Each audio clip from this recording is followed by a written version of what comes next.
یہ ایک انقلاب ہے کہ کس طرح بھارتی مسلمان اپنے خوابوں کو دوبارہ حاصل کر رہے ہیں۔ بھارتی مسلمان جدید بھارت کی سب سے طاقتور کہانیوں میں سے ایک رقم کر رہے ہیں۔ یہ صرف ذاتی کامیابی کی داستان نہیں، بلکہ یہ اپنے مقام کو دوبارہ حاصل کرنے کی کہانی ہے، وہ بھی کسی ٹکراؤ سے نہیں، بلکہ خاموش، مسلسل اور معیاری محنت سے۔ ایسی محنت جو واہ واہ نہیں مانگتی، لیکن تالیاں ضرور بجانی چاہیے۔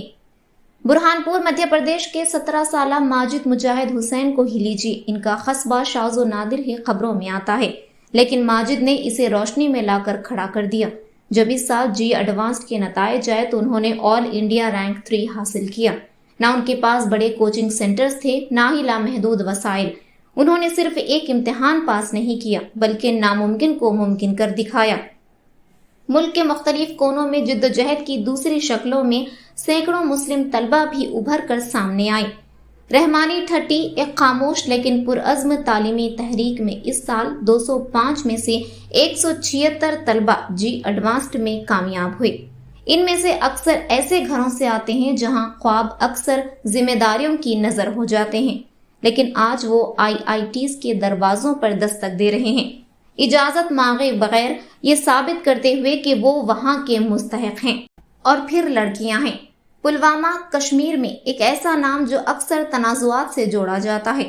وہاں 2 نوجوان لڑکیاں سعادت مشتاق اور سمرا میر نے ہر تعصب کو توڑتے ہوئے جی مینز 2025 میں 99 پرسنٹائل سے زائد سکور کیا۔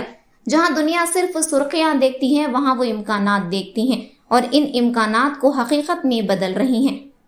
یہ جذبہ صرف تعلیم تک محدود نہیں، دوڑ کی پٹریوں پر، سوئمنگ پولز میں، میدانوں پر اور فیلڈ لائٹس کے نیچے مسلم ایتھلیٹس صرف تمغے ہی نہیں بلکہ امیدیں بھی اٹھا رہے ہیں۔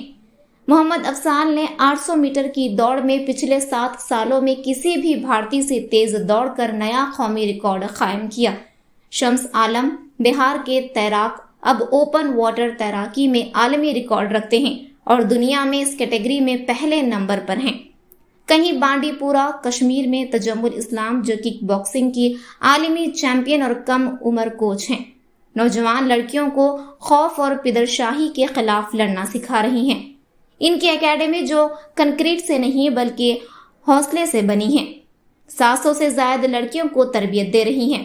یہ صرف کامیابیوں کی کہانیوں کا مجموعہ نہیں، یہ ایک نرم لیکن پختہ یاد دہانی ہے کہ بھارتی مسلمان کی شناخت صرف مظلومیت یا بدنامی میں قید نہیں، یہ شناخت متحرک ہے، وسیع ہے اور کامیاب ہے۔ یہ ان باپوں سے بھری ہوئی ہے جو اپنی بیٹیوں کو ڈاکٹر بنانے کے لیے پھل بیچتے ہیں، ان ماؤں سے جو رات دیر تک سلائی کرتی ہیں تاکہ بیٹے کی کوچنگ کلاسز کا خرچ اٹھا سکیں، ان بچوں سے جو صرف اپنے لیے نہیں بلکہ اس مستقبل کے لیے دعا کرتے ہیں جہاں میرٹ کو شک کی نظر سے نہ دیکھا جائے۔ یہ صرف انفرادی صلاحیت کی کہانیاں نہیں بلکہ اجتماعی استقامت کی گواہی ہیں۔